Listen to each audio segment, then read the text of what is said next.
Deus quer que você reine. Cristo é a nossa redenção.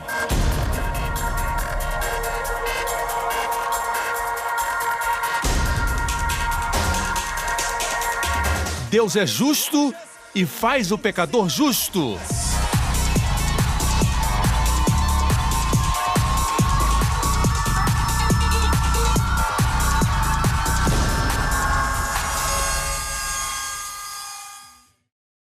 Hoje com o pastor Joseph Prince. Glória a Deus, eu tirei alguns dias de folga para estar sozinho e com o Senhor, eu e o Senhor. Não foi um tempo com a família.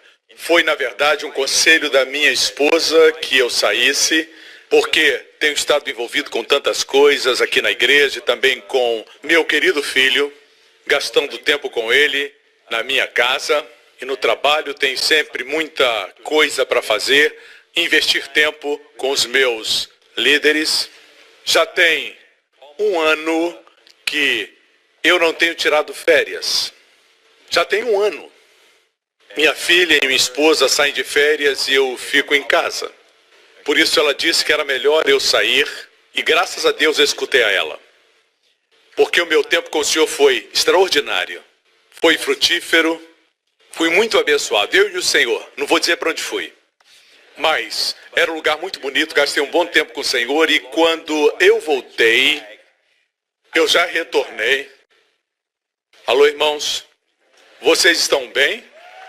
Quando voltei com uma forte confirmação do Senhor de que a revolução da graça que está acontecendo ao redor do mundo vem de Deus. Ele queria fortalecer a minha decisão de pregar mais do que nunca essa mensagem com todas as armas na mão. Glória a Deus. E daqui a pouco eu vou compartilhar com você algumas coisas que ele me mostrou, inclusive sobre a vida de Martinho Lutero. Veja, eu não sabia que Martinho Lutero, pai da Reforma, um grande homem de Deus, e Deus restaurou a verdade da justificação pela fé através de Martinho Lutero. Mas alguns dos seus ensinamentos eu não conhecia, até que resolvi estudar. E que grande reforço para o que Deus está fazendo no mundo hoje. Algumas coisas que Deus revelou para mim, Deus revelou também para ele. Por exemplo, Martinho Lutero, ele, como eu, cria em demasia na confissão dos pecados. Eu acreditava que se alguém não confessasse os pecados, não estaria em comunhão com Deus. E Deus não escutaria as orações. Por causa disso, eu me assegurava que tinha confessado todos os pecados. Refiro-me à minha vida como crente. Alguns ouviram meu testemunho. E eu confessava a descrença, eu confessava os meus medos até, eu confessava todo o mau pensamento. Se exagerasse um pouco, eu confessava ao Senhor. Minha vida era cheia de medo, de estar fora da comunhão, que eu confessava tudo. Até que eu quase fiquei louco, pensando que sempre existiam mais pecados para confessar. Eu não entendo essas pessoas que ensinam que 1 João 9 para o crente, e a não ser que confesse os pecados a Deus, Deus não perdoa. Eu não entendo as pessoas que creem e ensinam isso, mas eu não os vejo confessando seus pecados o tempo todo.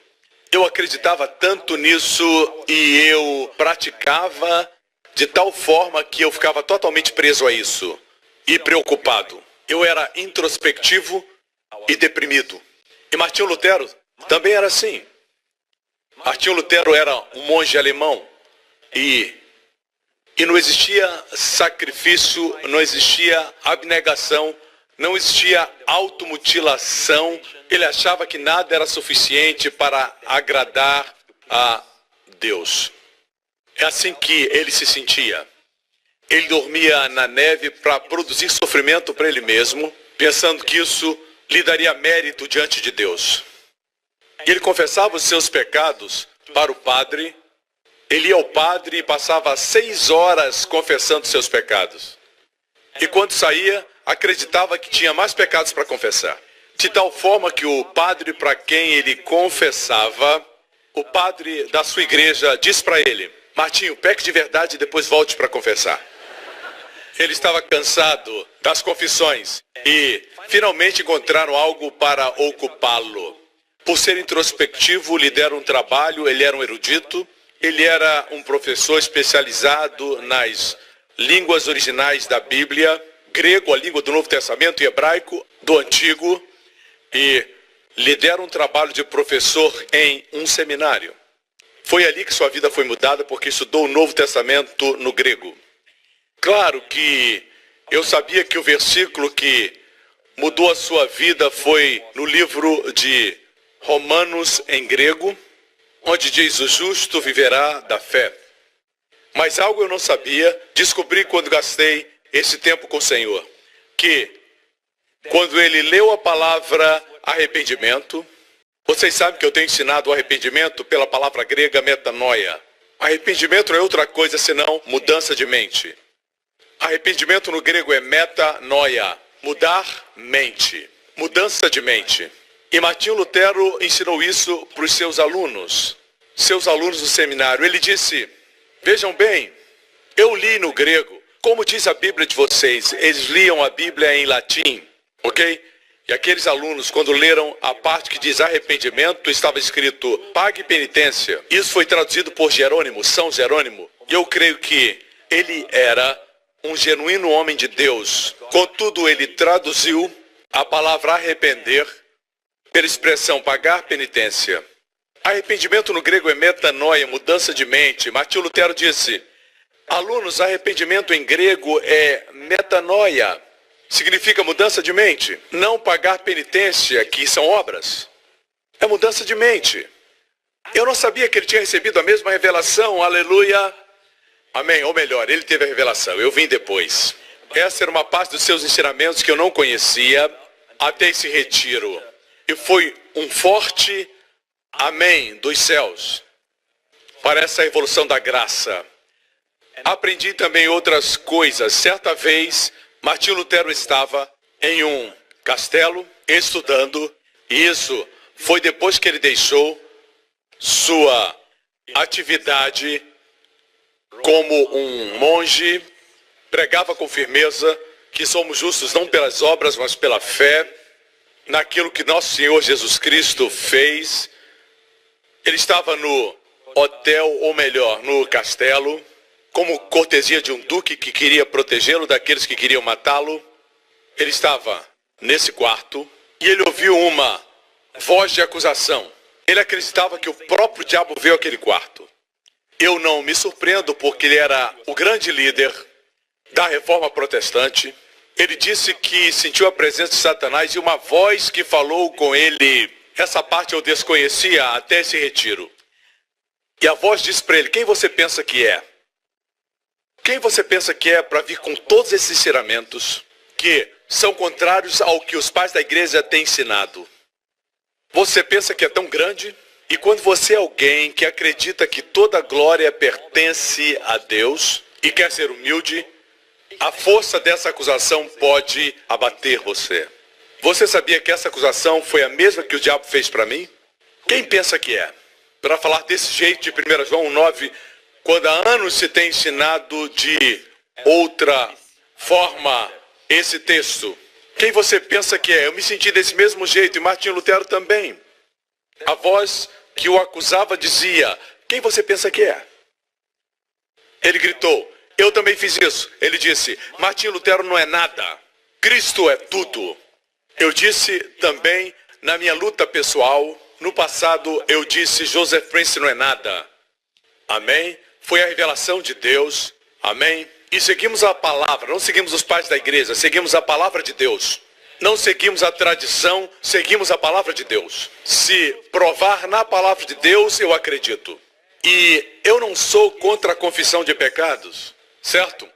Eventualmente você vai ter que enfrentar essa pergunta. Para aqueles que pensam como eu não tenham medo de enfrentar esse questionamento. Isso vai surgir quando você crê que foi perdoado por Deus através da morte de Jesus na cruz. Deus pegou os seus pecados e colocou sobre Cristo. Cristo sofreu pelos seus pecados, pagou a penalidade, morreu, foi sepultado e ressuscitou sem os seus pecados.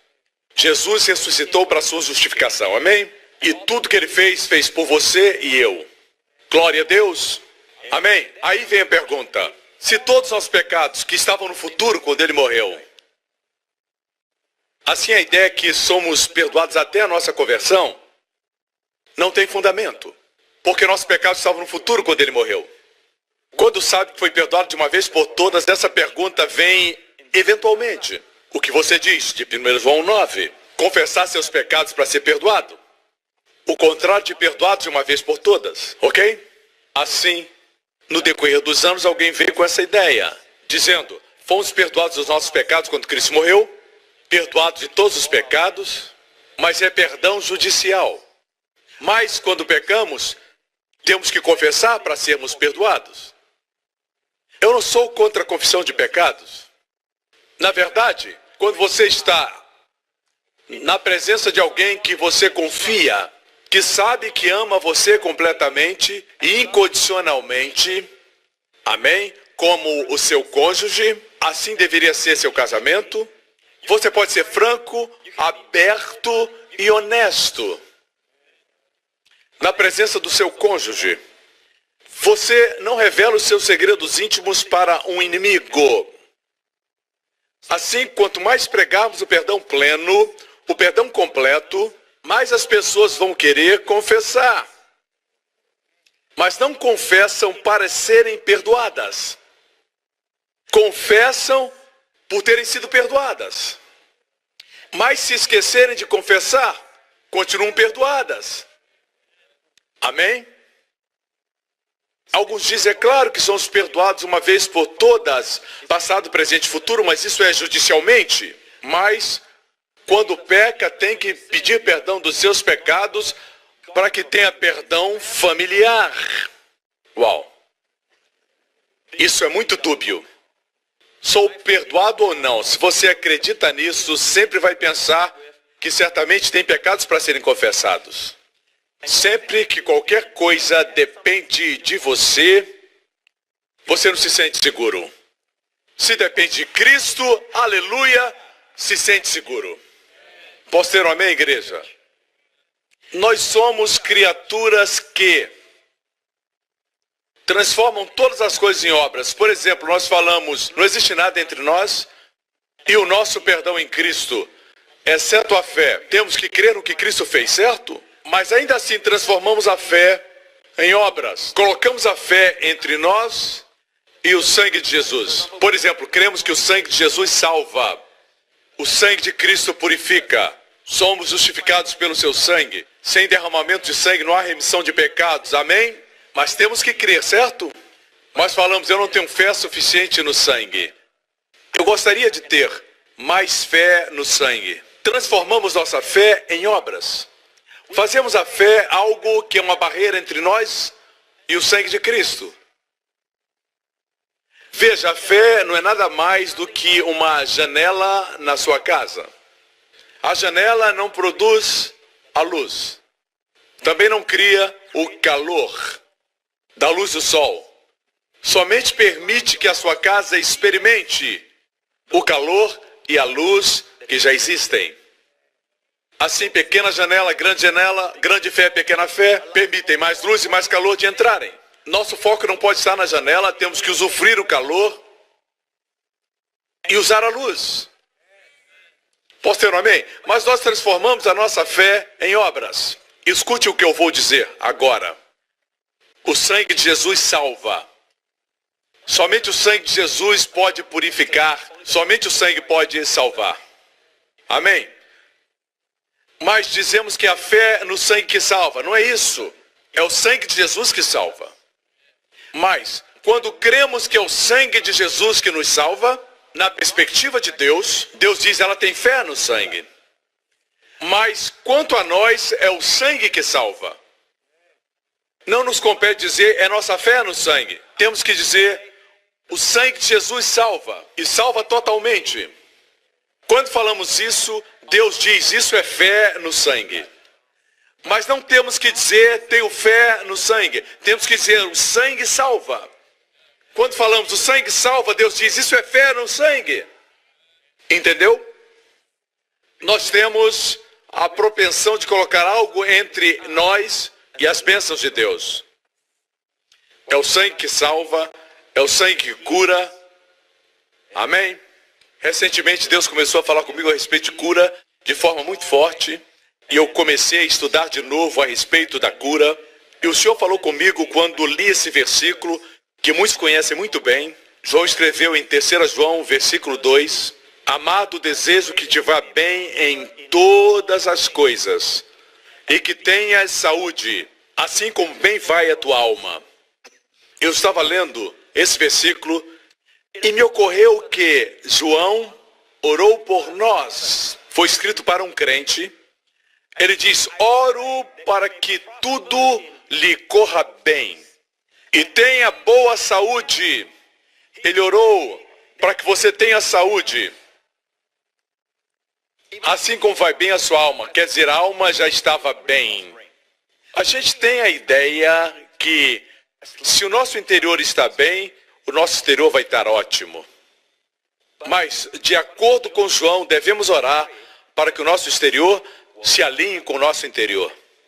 Quantos conhecem pessoas que estão no leito de enfermidade, mas são crentes maravilhosos? São pessoas de caráter, moral ilibada.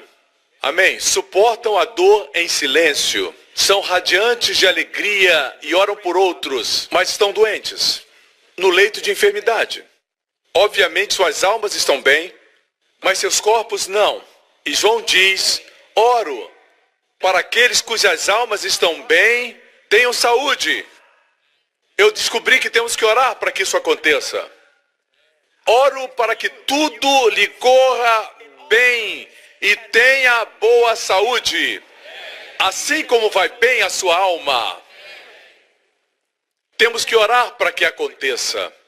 Não podemos dizer se tudo está bem com a nossa alma, nosso exterior vai estar bem, tudo vai dar certo. Não, nós vemos aqui que precisamos orar para que isso aconteça, mesmo sendo vontade de Deus. Orar é cooperar com Deus. Posso ter um amém, igreja? Tem pessoas que têm ideias malucas a respeito da cura e dizem, Deus pode curar qualquer pessoa, não precisa fé para crer assim. Alguns não são ateus, creem que Deus existe e dizem, Deus tem todo o poder quando Ele quer. Isso não é fé. Amém? Outras pessoas que dizem assim, creio que Deus cura a maior parte dos casos, mas às vezes Deus quer que as pessoas estejam enfermas. E dizem que Deus está ensinando uma lição. Muitos creem desse jeito. Em muitas denominações. Em muitos círculos cristãos pensam assim, Deus cura, cremos que Ele cura muitas pessoas, mas muitos têm que ficar enfermos, porque Deus está ensinando uma lição. Está os corrigindo, ou estão levando a sua própria cruz. Isso é verdade? Vejamos o que diz a Bíblia. A Bíblia diz claramente, de forma muito clara e enfática, que todos que vieram a Jesus foram curados. Eu disse, todos os que vieram a Jesus foram curados. Jesus podia ter deixado alguns exemplos de alguém para quem disse, não é minha vontade curar você. No seu caso existia um misterioso propósito, que você ainda não sabe. Ou para outro ele diria, meu pai está castigando você, é por isso que está doente. Esse pensamento é prevalente em alguns círculos cristãos. Eles dizem que alguns cristãos estão doentes porque Deus está os castigando. Se isso é verdade, você acredita de fato nisso? Seria um pecado se você está debaixo de castigo de Deus, doente por causa de um castigo de Deus, seria um pecado ir ao médico para sair do castigo. Certo? Se isso fosse verdade, todas as enfermeiras seriam instrumentos do diabo. Os médicos trabalhariam para o diabo e todos os hospitais seriam casas de rebelião. Mas é claro que não é assim. Não tem nenhum fundamento. Alguns creem que Deus está os castigando, mas vão ao médico para tentarem melhorar. Obviamente não acreditam nisso. Não tem absolutamente nenhum fundamento. Amém? E se você insistir nessa sequência lógica até o final, se seguirmos essa lógica, Dizem que Deus está ensinando uma lição, por isso estão doentes. Bem, se seguirmos esse raciocínio até o final, quando aprendessem a lição, deixariam de ficar doentes. Certo? Aprenda a lição e fique saudável. Mas não é assim, irmãos. Deus não nos corrige com doenças e enfermidades. Deus nos corrige e às vezes é doloroso, mas sempre é com sua palavra. Ele pode permitir que alguém que você ama lhe corrija. Amém? É dolorido, mas é Deus que está promovendo. Deus pode enviar um amigo para corrigir você, mas Deus não usa a enfermidade, assim como o pai não faria seu filho ficar enfermo para lhe ensinar uma lição. Pais assim vão para a cadeia. São encarcerados. Homens pecadores fazem isso. Bem, alguns dizem, nós oramos por certa pessoa e ela não ficou boa. Sempre surgimos com uma teoria para explicar nosso fracasso. E dizem, se oramos por alguém, essa pessoa não ficou bem, é porque esse é um caso único.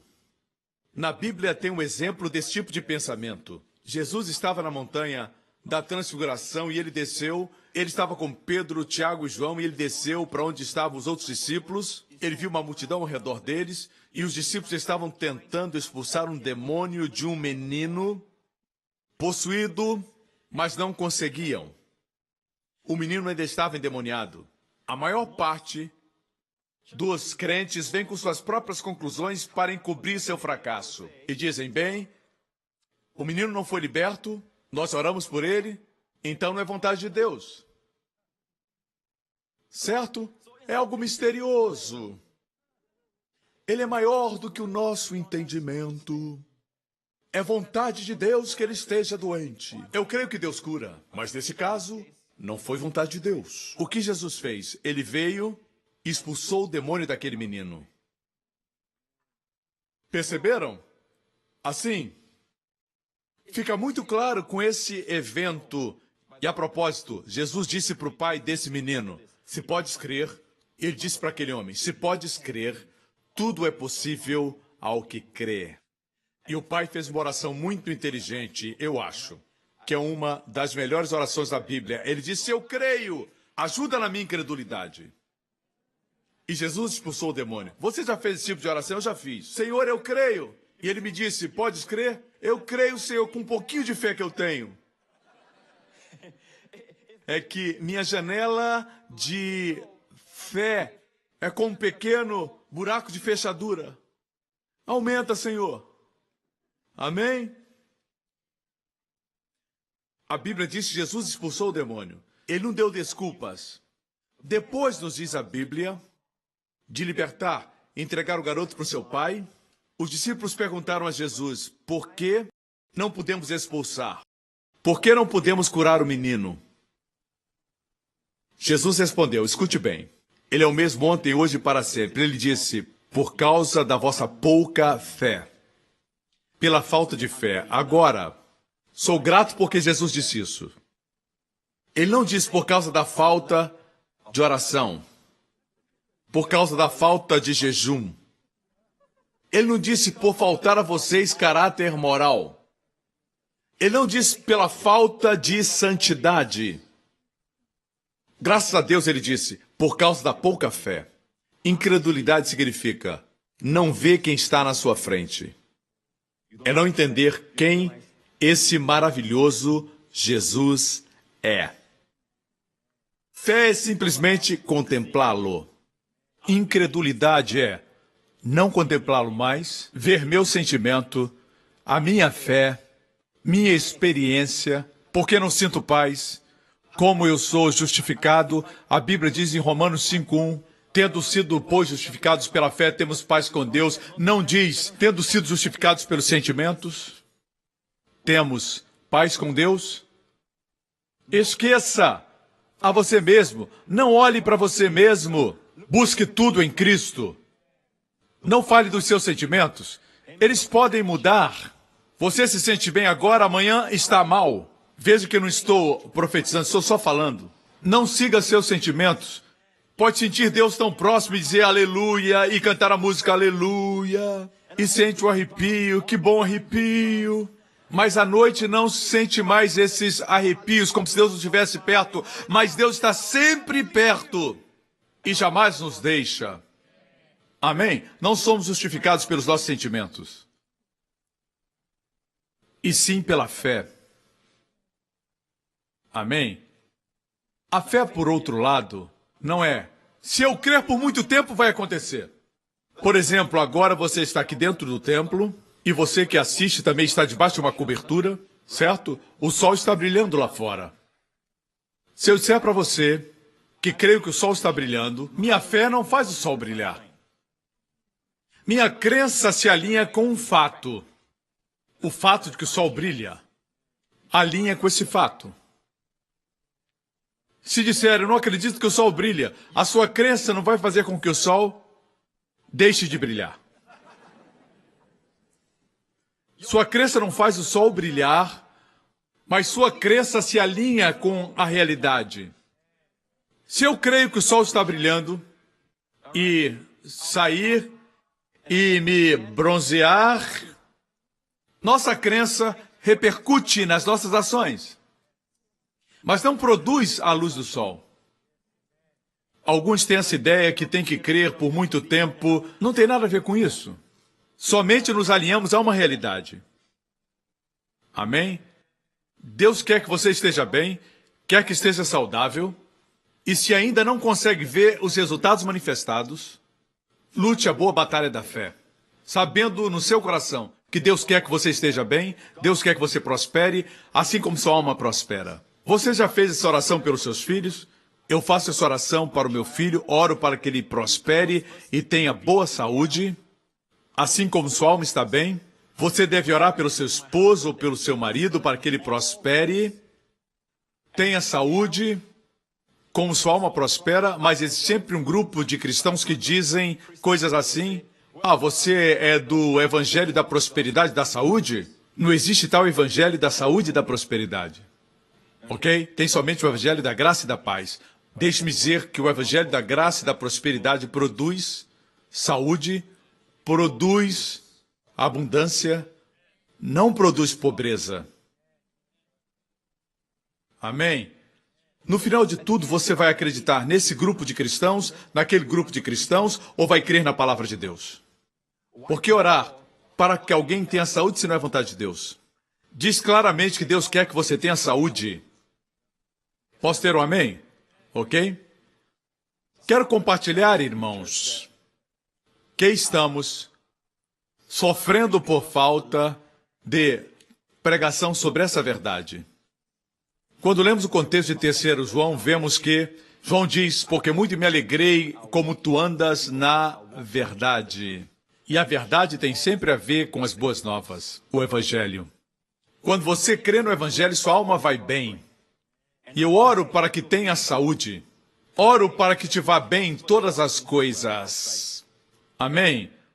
Glória ao nome de Jesus. Você está me acompanhando até agora? Então, existem aqueles que dizem que fomos perdoados de todos os pecados judicialmente, mas parentalmente é um outro tipo de perdão.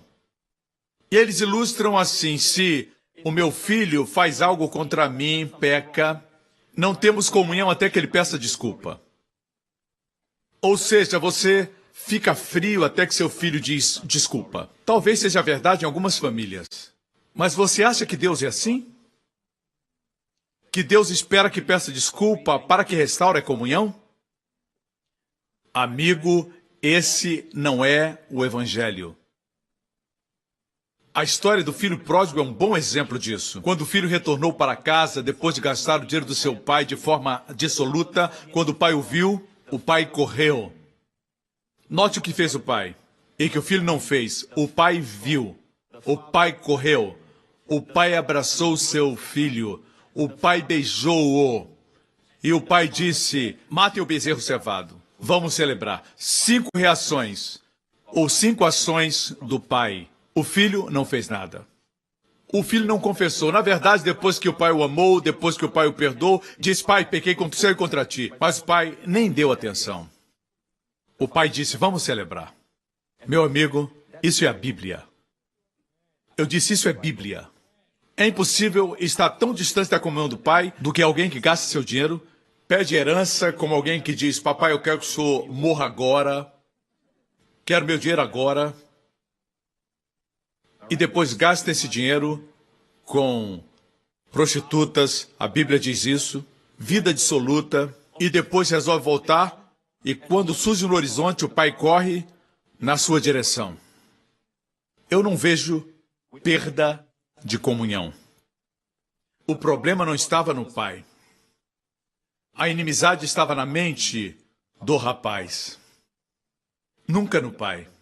A reconciliação não depende de Deus. Eu discordo das músicas que dizem que o sangue de Jesus reconciliou Deus para com o homem. Não, reconciliou o homem para com Deus. Deus nunca foi nosso inimigo. Nós temos o problema do pecado, verdade, mas Deus enviou o seu Filho. Foi Deus que não tinha inimizade conosco. Foi Ele que, quando éramos pecadores, enviou o seu Filho para morrer por nossos pecados. Esse é o amor de Deus.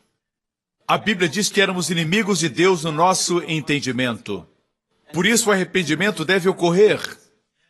Queridos, acredito em arrependimento como Martinho Lutero disse, mudança de mente. A primeira parte que precisa mudar é a sua mente. Muitas vezes, queremos nos arrepender em nós mesmos. Tenho que me arrepender disso, daquilo outro, e nos ocupamos com isso. Arrependimento só é arrependimento quando revela de forma nova nosso Senhor e Salvador Jesus Cristo. Arrependimento para com Deus. Paulo pregou em todos os lugares. Arrependei-vos para com Deus, mudar a mente com respeito a Deus e crer no nosso Senhor Jesus Cristo. O que isso quer dizer? Você antes acreditava que Deus era contra você, agora crê que Ele é por você. Deus não quer encontrar defeitos em você, Deus quer abençoar você. Deus não é contra você, Deus é por você.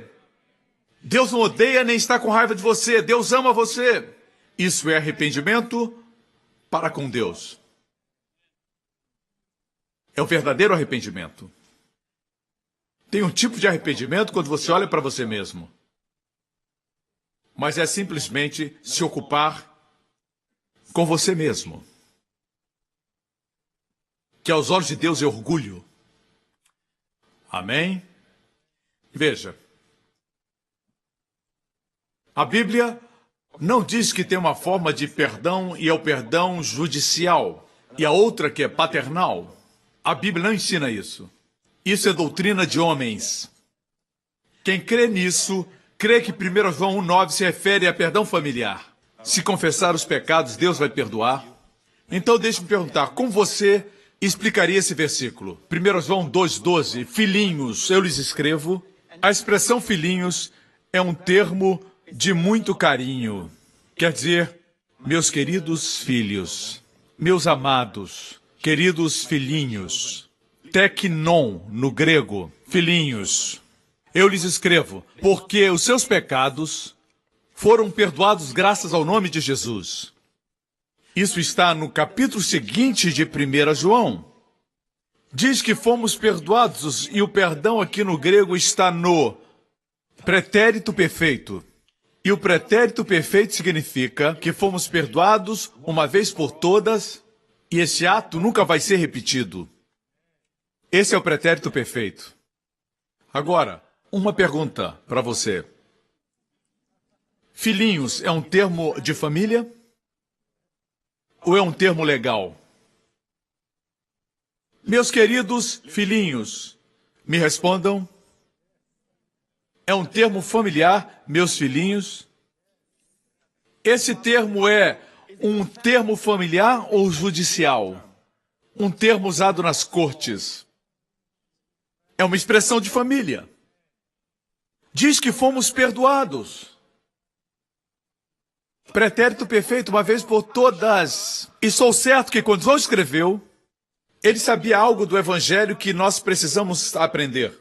Quando escreveu a sua epístola, obviamente escrevia para pessoas que, quando lessem a carta, talvez não estivessem bem, talvez tivessem brigado com a esposa ou a esposa com o marido, um adolescente que tivesse se rebelado no dia anterior, ou pessoas que tivessem amargura contra alguém na igreja.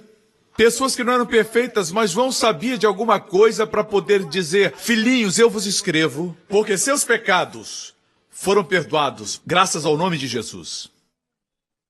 O verdadeiro cristianismo, o Evangelho de Jesus Cristo, na sua autêntica essência, é baseado no perdão. Nós somos perdoados de todos nossos pecados. Se não entendemos isso, não vamos entender a cura. Muitas vezes as pessoas estão doentes porque elas pensam que têm pecados que não foram perdoados ou não foram confessados. Isso impede que creiam, impede que a fé seja liberada para que recebam a cura. Por isso, eu sou tão firme nisso. Eu quero o povo saudável. Eu quero as pessoas abençoadas. E tem um conceito certo a respeito de Deus. É por isso que em Tiago está escrito dessa maneira. O Espírito Santo diz assim, a oração da fé diz assim: se alguém está enfermo, chame os anciãos da igreja para ungir com óleo no nome do Senhor. E escutem, a oração da fé salvará o doente. Não podemos orar assim: eu vou impor as mãos, mas não sei se Deus vai curar. Mas vamos tentar. Deixa eu apostar. Deixa eu tentar. Isso não é oração da fé? É a oração da fé que salva o enfermo, diz Tiago. Tem que saber que a vontade de Deus é curar aquela pessoa. Não precisa de uma revelação especial, ou a manifestação audível de Deus, ou um anjo aparecendo, dizendo que é a vontade de Deus. Não, a palavra de Deus é a vontade de Deus. E Deus quer que todos tenham saúde. Pastor, se Deus quer todos sãos, por que aquela pessoa está doente? Por que alguns não são salvos, se Deus quer que todos se salvem? Deus não deseja que ninguém pereça. Mas se sair daqui, vai encontrar muitas pessoas que não são salvas. Mas não é vontade de Deus que se percam. A vontade de Deus é que recebam tudo que Jesus fez por elas na cruz. Mas não receberam por quê? Porque ninguém pregou para eles. A fé vem pelo ouvir e ouvir da palavra de Deus. O fato de não serem salvos não reflete a vontade de Deus. A vontade de Deus é que Deus não quer que ninguém se perca, mas que todos venham ao conhecimento da verdade. Essa é a vontade de Deus. Da mesma forma, Deus quer que todos tenham saúde. É o desejo do Pai. Se você tivesse a revelação de que Deus ama você, expulsaria todo o temor da sua vida. Deus quer você bem. Oração da fé. O caminho da sua cura começa quando crê que Deus quer que você esteja bem mais do que você quer ficar bom. Como você se sente quando seu filho tem forte febre e você deseja tirar seu filho daquela condição de febre? Multiplique isso 10.000 vezes. É assim que Deus se sente quanto a você. Não pode orar pelo enfermo dizendo, vamos tentar. Mas tem que orar sabendo que é vontade de Deus. Diz, a oração da fé salvará o enfermo e, se houver cometido pecados, lhe serão perdoados. Se nós disséssemos para todo enfermo, olha, não se preocupe, a Bíblia diz que a oração da fé salvará o enfermo e, se houver cometido pecado, ser-lhe-á perdoado. O mesmo poder que cura o seu corpo, perdoa seus pecados. Está na Bíblia, irmãos. Estou citando Tiago, capítulo 5. Devemos dizer às pessoas por quem oramos a verdade. O que impede a cura? A incredulidade. Elas têm escutado a mentira do diabo. Ele diz, lembra quando fez isso? Você estava viajando? Sua esposa não sabe disso? Ninguém sabe disso? Mas você fez isso. Isso aconteceu no ano passado. Isso que está acontecendo é punição. É castigo. O diabo convence você a aceitar. Ele diz, se humilhe, aceite. Você é culpado. E ele convence as pessoas disso. Por isso, afirmo tanto que o povo precisa crer. Deixe-me citar o Salmo 103. Bendize, ó minha alma, ao Senhor, e não te esqueças de nenhum dos seus benefícios. É Ele que perdoa todos os seus pecados, é a primeira coisa, e cura todas as suas enfermidades. A não ser que você creia que foi perdoado de todos os seus pecados, não vai crer que pode ser curado de todas as enfermidades. Certa vez, antes do Senhor Jesus curar um homem, E o homem desceu pelo telhado. Antes de curar aquele homem, ele disse: homem, seus pecados lhe são perdoados. Depois disse: levante, tome a tua cama e ande. Até que uma pessoa saiba que é perdoada, não existe poder para levantá-la do leito e pegar a cama onde estava deitada há tanto tempo. Por isso essa mensagem é tão importante. Quando as pessoas sabem que são perdoadas, podem receber a cura. Ele cura seus relacionamentos. Quando sabe que é perdoado, pode olhar para o seu cônjuge quando ele comete um erro e dizer: Deus me perdoou tanto, como não vou perdoar você? Por isso, você vive em um ambiente de perdão e de amor. Essa é a vida cristã. Amém? Não se deve construir uma doutrina em cima de 1 João 9.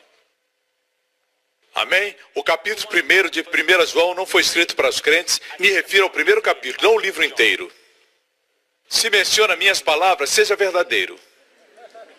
O primeiro capítulo de 1 João foi escrito para os judeus agnósticos. Existem duas correntes do agnosticismo. Uma crê que Jesus não era o Cristo. O Espírito de Cristo desceu sobre ele no seu batismo, o que é loucura, e o abandonou na cruz. Outra corrente ensina que Jesus Cristo era um fantasma, ele não foi um ser humano, ele não veio em carne. É por isso que João escreveu em 1 João dizendo: assim se conhece o espírito do anticristo. Todo espírito que nega que Jesus veio em carne não provém de Deus. Certo? Na primeira epístola, a partir do capítulo 2, ele escreve para os crentes e diz filhinhos. Pela primeira vez ele diz filhinhos. No primeiro capítulo não tem a expressão santos, não tem a expressão filhinhos. O primeiro capítulo foi escrito para os judeus agnósticos. Ele diz: ei, o que vimos com os nossos olhos e contemplamos, ele não é um fantasma, ele é um homem, e as nossas mãos apalparam. Isto proclamamos. Proclamar a quem? Para que tenham comunhão conosco. Esse conosco fala dos crentes. Com quem falava? Com os agnósticos. Mas pastor, está no presente. Se confessarmos os nossos pecados, e eu concordo, nós reconhecemos os nossos pecados. Você reconhece? Claro. Irmãos, eu ensino perdão dos pecados. Quer dizer, eu reconheço os pecados. Se não reconhecesse os pecados, por que ensinaria o perdão dos pecados? Se não acreditasse que nós temos pecados, seríamos perdoados de quê?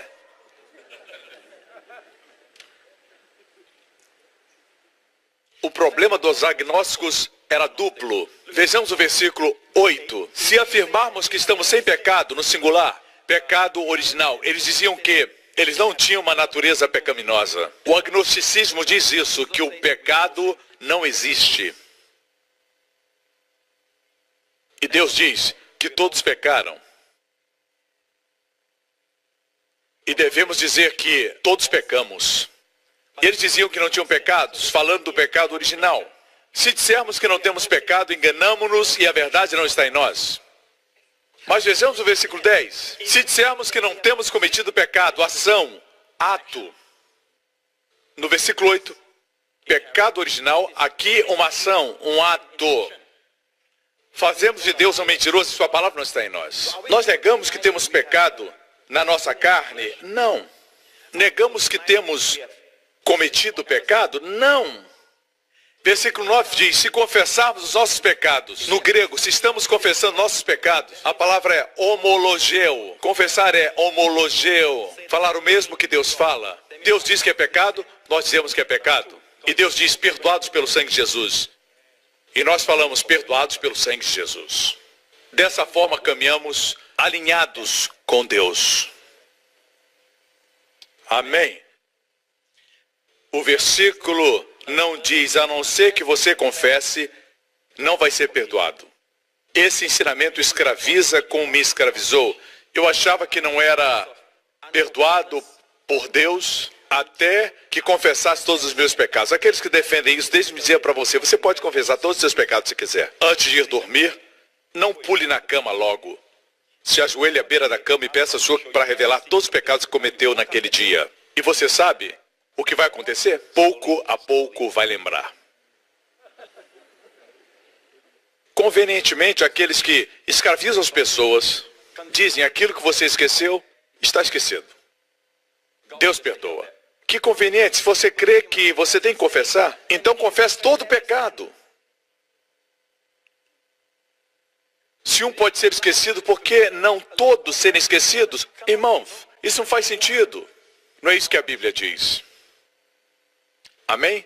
Deixe-me fazer uma pergunta. Foi o Senhor que fez para mim. Ele sabia que eu conhecia o versículo. Então ele me perguntou isso. Qual você acha que é o maior de todos os pecados? Qual você acha que é o maior?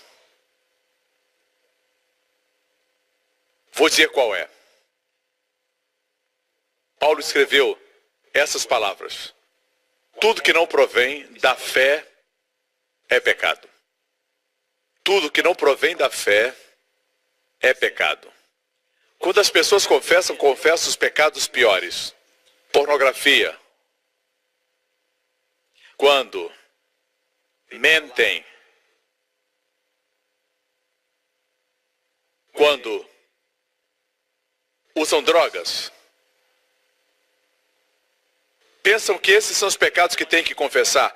Mas o pior de todos os pecados, o pecado que produz todos os outros, é a incredulidade. E eu vou provar isso para você. Eu já disse que a Bíblia diz que tudo que não provém da fé é pecado.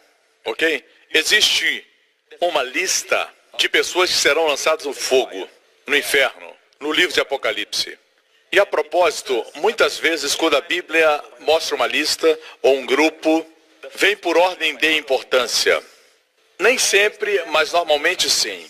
Por exemplo, os 9 dons do Espírito. O primeiro é a palavra da sabedoria, que é o maior de todos os dons.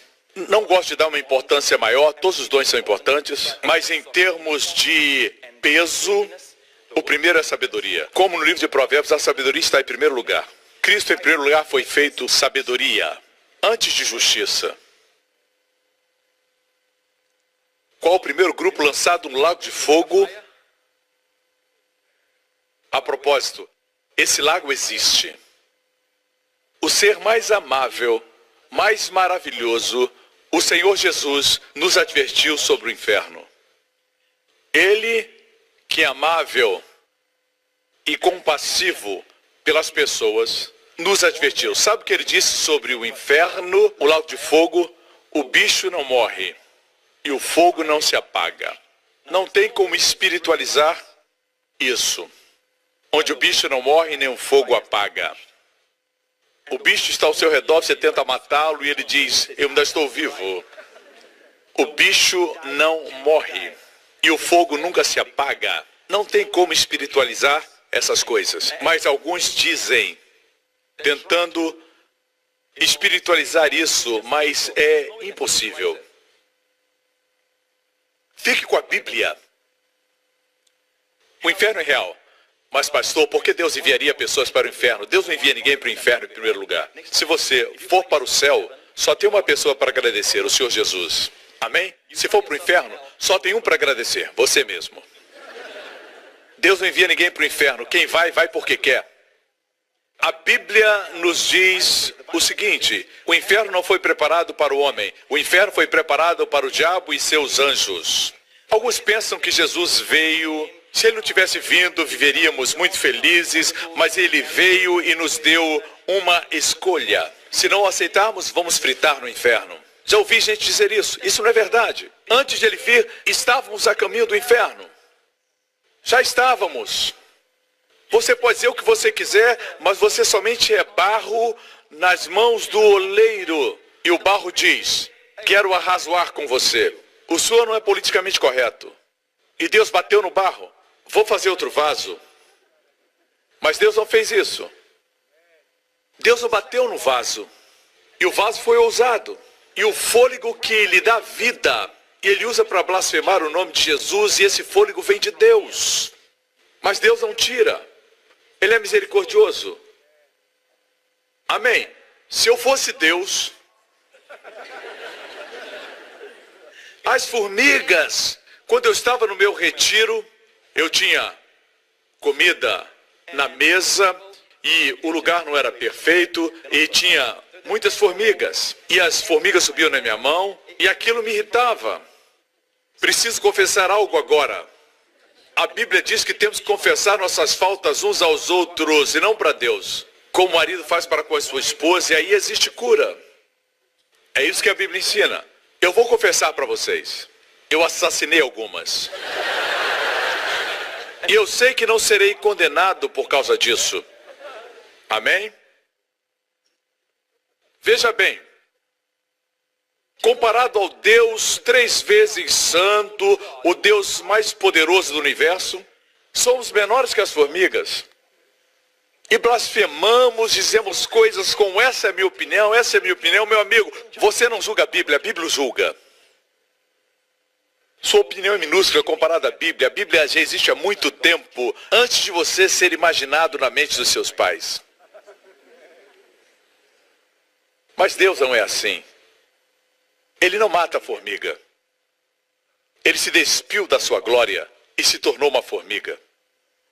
E tentou explicar para a formiga como ele queria usar seu poder para transferi-la daqui para lá, com mais rapidez do que ela, subindo nas suas mãos e deixando que ele a conduza. Se Deus se apresentasse ao homem como Deus, ele fugiria dele. Mas se ele se tornasse uma formiga falando com uma formiga, talvez ela entendesse.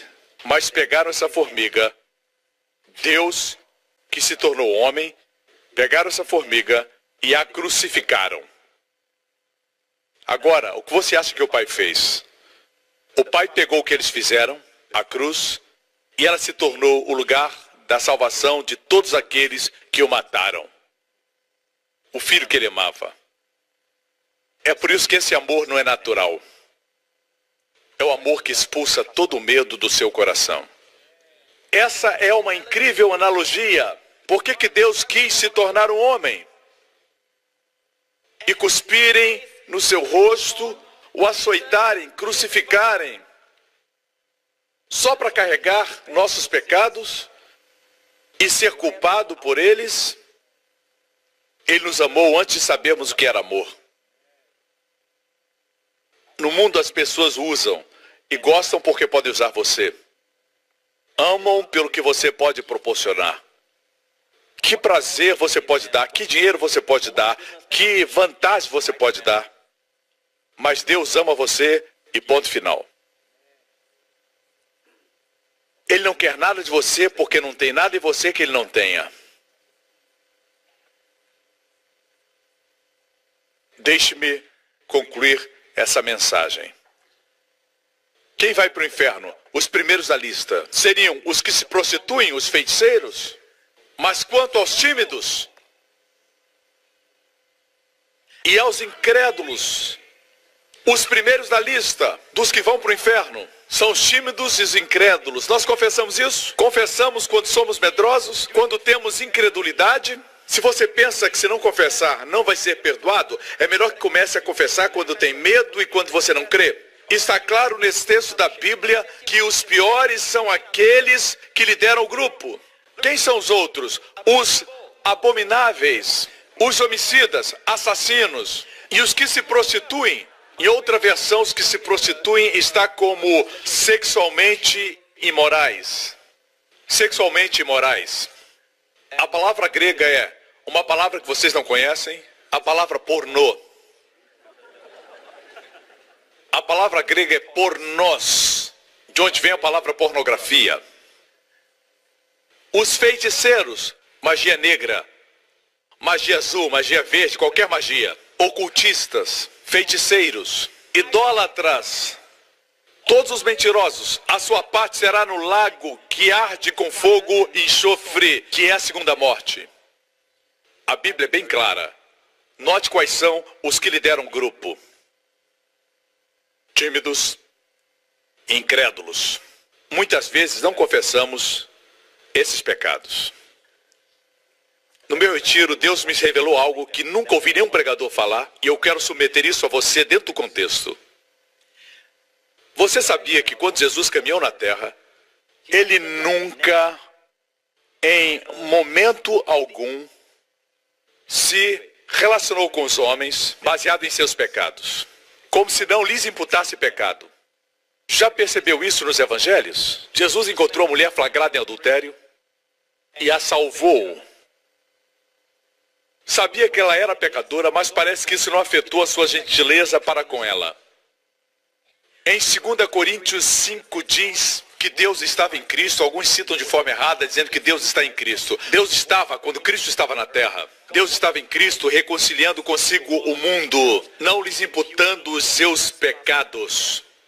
Quando lemos os evangelhos, percebemos que Jesus se relacionava com as pessoas como se ele não notasse ou percebesse seus pecados.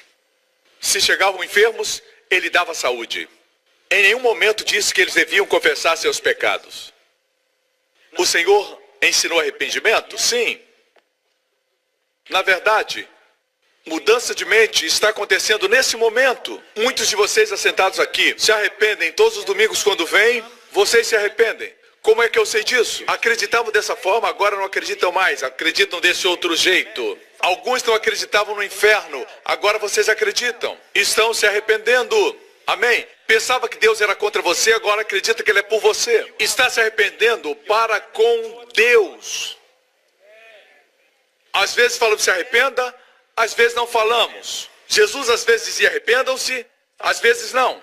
Mas deixe-me dizer, cada arrependimento precisa ser uma revelação fresca de nosso Senhor Jesus. Ele disse arrependam-se para 5 das 7 igrejas. E o que disse arrependam-se foi aquele cujos olhos são como chamas de fogo. Para outra igreja, o que diz isso é aquele que tem as 7 estrelas na sua destra. Aquele que diz essas coisas é aquele cujos pés são semelhantes ao latão reluzente. Sempre é apresentado uma nova revelação de Jesus. E aquela igreja está sofrendo porque não havia recebido aquela revelação nova. Todo arrependimento tem a ver com uma revelação fresca de nosso Senhor Jesus Cristo. Vou mostrar algo que o Senhor me mostrou no meu retiro, que foi uma nova revelação. Em João 20, Jesus havia ressuscitado. Chegada após a tarde daquele dia, o primeiro dia da semana, o domingo, o primeiro dia da semana, e cerradas as portas onde os discípulos estavam, com medo dos judeus. Com medo de Deus? Não. Porque estavam escondidos? Porque estavam com as portas trancadas? Porque tinham medo dos judeus? Medo. O que é medo? Pecado. Tudo que não provém da fé é pecado. Da lista que apresentei, quem foram os primeiros? Os medrosos, tímidos. Está em Apocalipse 21. Os medrosos, eles tinham medo. Isso foi depois da cruz, depois da ressurreição. Alguns dizem, pastor, quando Jesus andou na terra, ele não imputava pecados, ele tratava com graça, mas agora ele já ressuscitou e exige mais de nós. Isso foi pós-ressurreição, depois da crucificação, depois de ressuscitar dos mortos. Estava lidando com sua igreja, eles eram perfeitos? Não. Tinham pecado? Sim. Veja como ele reage para com eles. Eles tinham medo, que é um pecado. E chegou Jesus e se pôs no meio. Jesus sempre gosta de estar no meio. Ele quer estar no meio do seu casamento, no meio dos seus negócios, no meio dos seus estudos, no meio dos seus relacionamentos, no meio do seu coração. Jesus chegou e o que ele falou? Confesse seus pecados. Não foi isso. Ele disse, paz, shalom, paz seja convosco. Espera um pouco, eles não estão em comunhão com o Senhor. Estavam? No que diz respeito a ele, nunca perdemos a comunhão. Ele os buscou quando eles estavam com medo. Eles não o procuraram, ele apareceu para eles. E suas palavras foram, ei, shalom, amigos. Shhh. Ele os acalmou, shalom. Lembra do que eu disse? Arrependimento é sempre a revelação de Jesus para nós, o contemplamos. Eles se arrependeram sem essa palavra. E dizendo isso, paz, mostrou-lhes as suas mãos e o seu lado, de sorte que os discípulos se alegraram vendo o Senhor. Em outras palavras, ele disse, amigos, paz. Eles tinham medo, paz. Shhh, seus pecados estão perdoados. A justiça foi satisfeita. Satanás derrotado. O homem reconciliado. Shhh, sua consciência purificada. Vocês não têm mais culpa pelo pecado. E ele lhes mostrou o divino recibo, suas mãos e o seu lado. Esse é o recibo divino dos céus, dizendo, esse é o motivo da vossa paz. Vocês me acompanham? Não mencionou o medo deles. Ele os fez se arrependerem, mostrando-se suas mãos, seu lado, a prova do pagamento. Tinham motivos para ter paz. Se 1 João 1,9 é o que eles dizem, nesse evento aqui, Jesus não poderia ter comunhão com eles, porque não haviam confessado seus pecados. Na verdade, não tiveram tempo para confessar. Ele os amou antes de confessarem. Como o pai do filho pródigo amou seu filho antes que ele dissesse, pequei contra o céu e contra ti.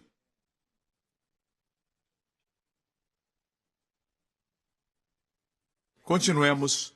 No versículo 20, mostrou-lhes as suas mãos e o seu lado, de sorte que os discípulos se alegraram, vendo o Senhor. Cada vez que contempla o Senhor Jesus, contempla a sua beleza, seu amor por você, e você se alegra.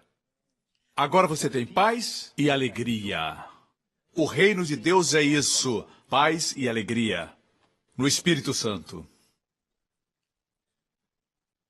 Tem pessoas que dizem, temos que ser santos. Mas parece que foram batizados em suco de limão. Tem um rosto que dizem que é o rosto de santidade, mas está escrito, cuidado com o cão. O testemunho dos crentes sempre tem que ser alegria e paz. Nós sofremos por sermos cristãos, mas não é com enfermidades. A Bíblia diz que sofremos perseguição por causa do seu nome, por causa da cegueira que está no mundo. Assim como Paulo, quando era Saulo, perseguiu a igreja porque estava cego. Quando viu o Senhor, se transformou num revolucionário da graça, aleluia. Amém? Pessoas no mundo vão perseguir você e dizer coisas a respeito de você.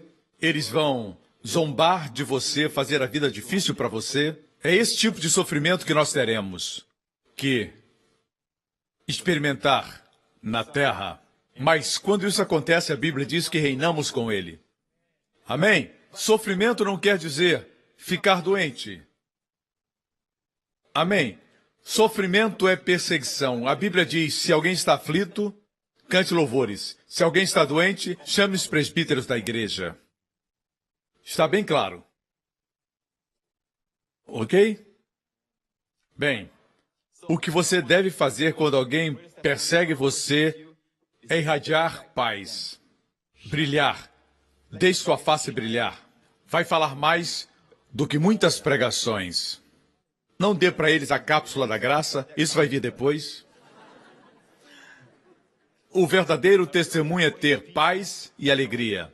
Amém? Eles tiveram paz e alegria quando viram ao Senhor. Que assim aconteça com você. Que ao sair daqui você diga, eu vi o Senhor hoje. Tenha paz e alegria, que elas sejam aumentadas. Quanto mais o contempla, mais aumenta na sua vida. Esse é o maravilhoso testemunho. Às vezes não precisa pregar, sua face brilha. E esse brilho convence as pessoas. Amém? Próximo versículo. Disse-lhes, pois, Jesus outra vez, paz seja convosco. É dupla paz. Parece que depois de mostrar suas mãos e seu lado, e eles se alegrarem, ele disse outra vez, paz seja convosco. E havendo dito isso, assoprou sobre eles. Sobre quem? Sobre aqueles que estavam com medo. Aqueles que estavam tremendo, que estavam se escondendo, com as portas fechadas porque tinham medo. Assoprou sobre eles e disse-lhes, recebei o Espírito Santo. Uou! Uou! Espera aí! Pensei que estivessem fora da comunhão. Obviamente o Senhor não via como alguns teólogos veem hoje. Ele os vê sob o prisma da sua obra. Ele soprou sobre eles quando estavam com medo. Ou talvez sua revelação já tinha trazido paz para os seus corações. E ele assoprou sobre eles. Vê como ele os trouxe para a santidade? A falsa santidade não tem alegria e não tem paz. E nem revelação de Jesus. Não venha me dizer que precisamos de santidade prática com essa cara azeda. Você não representa a santidade. Ou uma irmã que diz, eu não uso maquiagem porque creio na santidade. Não sou como aquela senhora ali. Olhe bem para o meu coquinho. Quando pisco, o coque balança. Que adianta ter esse coque que quando você pisca, ele balança, quando sua língua é tão grande que você está sentado na cozinha e consegue lamber o mel de uma colher lá na sala. Você mata com a língua. Assassina o caráter das pessoas com a língua. Que adianta não usar maquiagem e ser fofoqueira? Hã? Ah, eu não uso maquiagem. Mas está cheia de medo, de incredulidade. Não diga que é santa.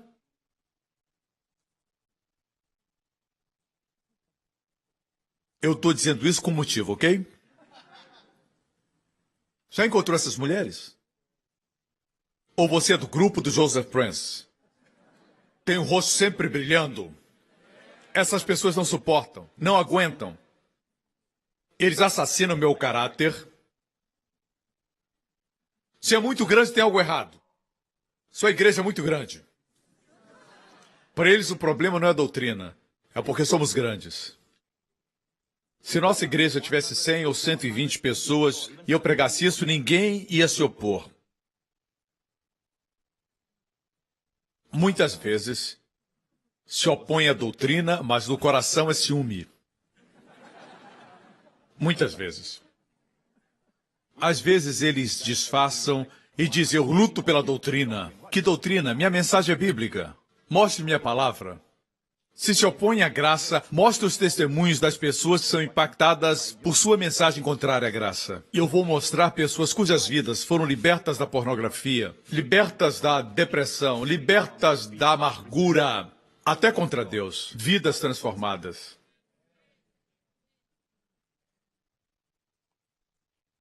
Eu disse que voltaria mais forte, porque vidas estão em jogo. Amém? Amém? Ok, última parte. Vamos avançar. No mesmo capítulo, adivinha quem não estava lá? Naquele domingo. Tomé, aquele discípulo incrédulo, que só acreditava vendo. Se não visse, não acreditava. Tomé não estava lá. O discípulo que duvidava. Naquele mesmo dia disseram a Tomé, o Senhor nos apareceu hoje e mostrou suas mãos, mostrou seu lado. Veja o que Tomé disse. Versículo 25. Disseram, pois, os outros discípulos, vimos o Senhor. Mas ele disse-lhes, se eu não vir o sinal dos cravos em suas mãos e não puser o meu dedo no lugar dos cravos e não puser minha mão no seu lado, de maneira nenhuma crerei. Vimos o medo, agora a incredulidade. Medo e incredulidade. Esse discípulo estava em pecado? Sim. Os dois primeiros da lista dos que vão para o inferno. Esse discípulo era um crente incrédulo. Por isso ele disse, a não ser que coloque minhas mãos no seu lado e no lugar dos cravos, e nas suas mãos eu não crerei. E depois de 8 dias, o que quer dizer 8 dias? De um domingo a outro domingo. Veja, o Senhor não nos abandona, seja segunda, terça, quarta, mas é muito interessante, depois de ressuscitar, ele apareceu de domingo a domingo. A domingo. Antes da ascensão. Existe algo especial nos domingos, quando nos encontramos com o Senhor. Ele está lá para nos encontrar. Ou então esses exemplos não significariam nada. Não existe nada sem importância na Bíblia. Quando analisamos a Bíblia, todos os detalhes, por menor que sejam, são importantes. Estão lá por uma razão. A Bíblia é a palavra inspirada por Deus. Todo detalhe é importante. Assim, no domingo seguinte, a propósito, Tomé viveu em pecado por 7 dias. Era incrédulo. Alguns dizem, Deus tolera quando você tem medo uma vez ou outra. Assim você rebaixa o padrão divino com a sua própria medida. Não é assim que funciona. Quer falar de tempo? Foram 8 dias de incredulidade. E 8 dias depois estavam outra vez os seus discípulos dentro e com eles Tomé. Chegou Jesus estando as portas fechadas e apresentou-se no meio deles e disse, Paz seja convosco, Shalom. Verso 27, depois disse a Tomé, se arrependa, Tomé. Passei 3 anos e meio com você e você não acreditou em mim? Sai daqui, Tomé. Não pertence ao meu grupo. Ou confesse para ter comunhão comigo. Ele disse isso? Criamos um Jesus e apresentamos ao povo que não é o Jesus da Bíblia. Por isso a revolução da graça é importante. E está acontecendo na Terra. O que ele disse? Ele disse para Tomé, e deu-lhe atenção especial. Diz Tomé, põe aqui o teu dedo e vê as minhas mãos. Chega a tua mão e põe-na no meu lado. Não sejas incrédulo, mas crente. A palavra incrédulo é a mesma palavra que está ali no livro de Apocalipse, sobre os que vão para o lago de fogo. A mesma palavra grega, pistos. Não seja pistos, não seja incrédulo, mas crente. Ele corrigiu. Tomé, sim. O Senhor nos corrige? Sim. Não com enfermidades e doenças. Ele nos corrige com uma nova revelação. Ele disse, veja as minhas mãos, e disse para Tomé, toca-me. É sempre uma revelação de si mesmo. O arrependimento é sempre uma nova revelação de Jesus. Toca a minha mão. Sente. Toca o meu lado. Jesus disse, Tomé, parece que é alguém que está fora da comunhão? Ele o chama pelo nome. Tomé, porque me viste, creste. Antes, vejamos a resposta de Tomé. E respondeu Tomé e disse-lhe, eu confesso, Senhor. Ele falou isso? Senhor, me perdoa? Não. Disse, Senhor meu, uma revelação de Jesus. Senhor meu e Deus meu. Disse-lhe Jesus, porque me viste, Tomé, creste. Bem-aventurados os que não viram, benditos os que não viram, benditos, benditos, benditos, aqueles que não viram, mas creram.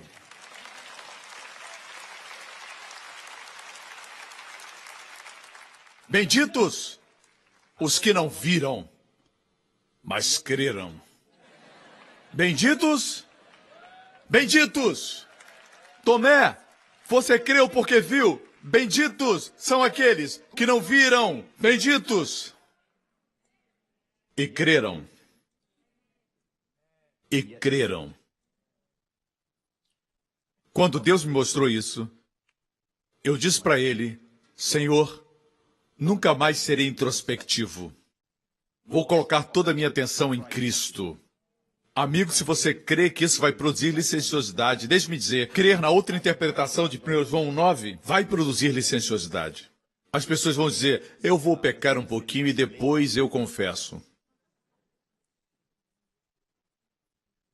Mas o que falei?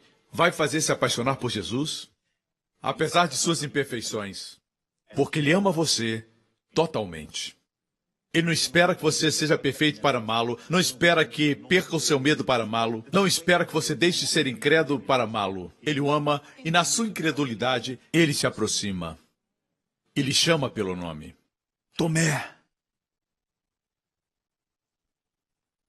Isso, amigo, produz o verdadeiro arrependimento.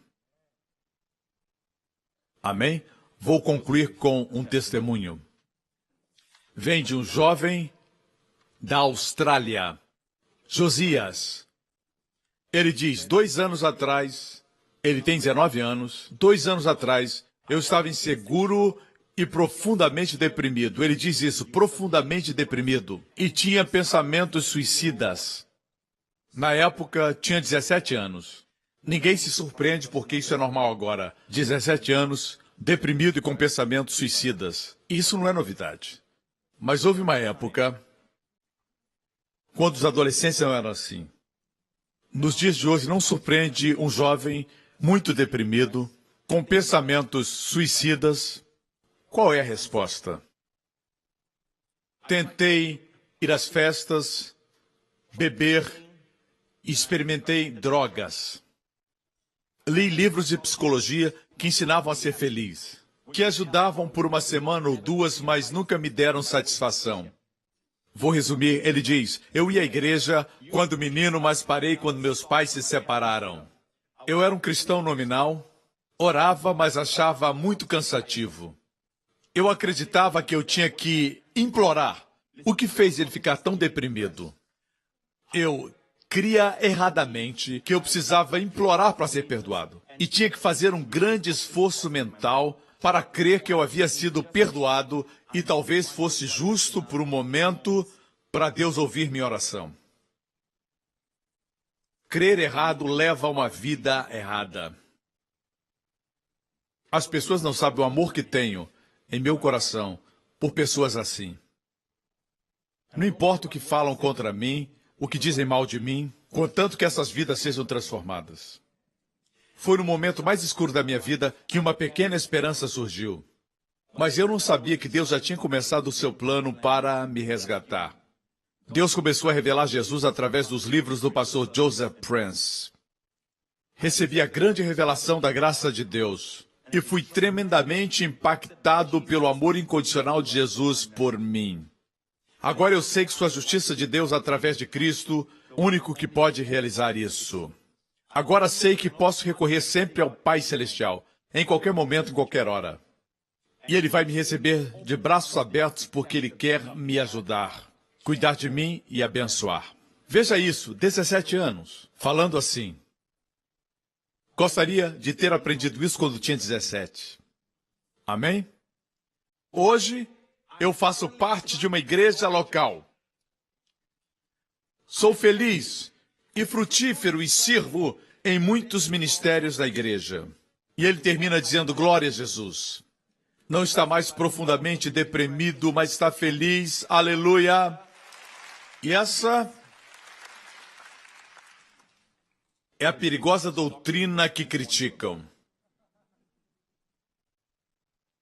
Meu amigo, o diabo tem medo porque o verdadeiro evangelho está sendo pregado. E vidas sendo transformadas. E a verdadeira santidade está sendo produzida. Verdadeira santidade. Arrependimento para com Deus, fé no Senhor Jesus Cristo, amor, alegria e paz. Sem se ocupar com você, mas se ocupar com Cristo. Dê a Ele o louvor e a glória. Amém? Glória a Deus, aleluia. Em todo esse auditório agora, quero me dirigir àqueles que estão aqui e nunca receberam Jesus Cristo como Salvador pessoal e Senhor. Provavelmente você está pensando, pastor, eu não sabia que Deus era assim. Amigo, Ele é tão bom e é mais do que isso. Ele ama você e tem um plano especial, um plano de amor, um maravilhoso plano, um grande plano para a sua vida. Não navegue pela vida como um barco sem leme. Você é destinado a reinar. Você foi destinado por Deus para vencer e não ser vencido. Ser rei e não súdito. Jesus disse, eu vim para que tenhas vida e vida abundante. Isso não é religião, isso é realidade. Amigo, não lhe ofereço um Cristo morto, mas um Cristo vivo. Eu estou aqui para dizer que Deus ama você. Ele enviou seu Filho para morrer por seus pecados na cruz. E o mesmo corpo que levou seus pecados ressuscitou no terceiro dia sem eles. Deus o ressuscitou como proclamação de que todos os seus pecados foram tirados. Que Deus aceitou a obra do seu Filho. Você não precisa fazer nada. Mas precisa saber que Deus aceitou o seu Filho. E se crer nisso, terá a vida. Se esse é você, onde quer que você esteja, amigo, sua vida abundante começa fazendo essa simples oração de fé e confiando na obra de Cristo. Faça essa oração, você que me assiste, onde estiver. Ore do seu coração. Pai Celestial, eu creio que o Senhor me ama e enviou o seu Filho Jesus para morrer por meus pecados na cruz. Derramou seu sangue, me purificando de todo o pecado. O Senhor o ressuscitou e Ele está vivo. Obrigado, Pai. Sou grandemente abençoado, completamente perdoado, altamente favorecido aos seus olhos. Em nome de Jesus, e todo o povo diga amém, amém, amém. Essa próxima semana, o Senhor abençoe você e seus amados com as bênçãos de Deuteronômio 28, as bênçãos do bem e não do mal, saúde e não doença, vida abundante. O Senhor guarde e preserve seus amados através dessa semana das enfermidades, doenças e males, adversidade, de todos os acidentes e perigos, de todos os poderes das trevas. Que sua face resplandeça sobre você e seja gracioso. O Senhor levante a sua face sobre você e sua família e conceda a você e aos seus amados sua shalom, paz. No nome do Senhor Jesus Cristo, amém, amém e amém. Obrigado por sintonizar no programa de hoje. Esperamos que tenha sido uma bênção para a sua vida. Para mais informações sobre o programa da Igreja New Creation, acesse o site ncctv.org.sg. Lá você poderá se inscrever para receber um devocional diário do pastor Joseph Prince. Seja incentivado e fortalecido todos os dias e saiba o quanto Deus lhe ama através desses devocionais. Acreditamos que seu dízimo pertence à igreja que você frequenta e oramos para que você seja grandemente abençoado, altamente favorecido e profundamente amado.